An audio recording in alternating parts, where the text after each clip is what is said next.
Once upon a time, in a peaceful kingdom surrounded by tall mountains and green fields, there lived a kind queen named Seraphina. She was loved by her people because she always listened, cared, and helped anyone in need. Her golden hair flowed like sunshine, and her soft smile comforted even the saddest hearts.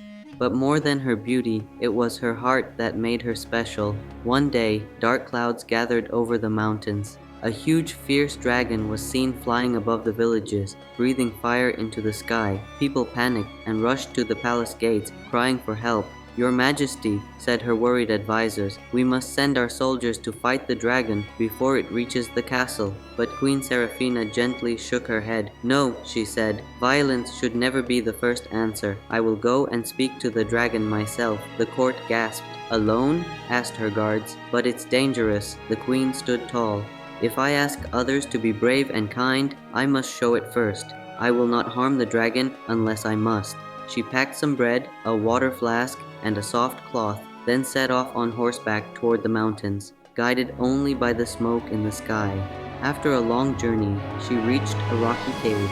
The dragon stood at its entrance, huge, covered in dark red scales, with glowing eyes and sharp claws. It growled as she approached, smoke rising from its nostrils. But Queen Seraphina didn't show fear. She stepped down from her horse, bowed respectfully, and said, "Great dragon, I come not to fight, but to understand. Why do you frighten my people?" The dragon blinked in surprise. No one had ever spoken kindly to him before. He lowered his head and said in a deep, sad voice, "I am old and wounded. I was chased from the northern mountains by cruel hunters. My wing is torn, and I cannot find food. I came here looking for shelter, not war." Seraphina stepped closer and gently unwrapped the cloth she had brought. "Let me help," she said. She cleaned the dragon's wounds and gave him food and water. The dragon, once fierce and angry, became calm and gentle. "No one has ever shown me kindness," he whispered. "You have a heart as pure as light."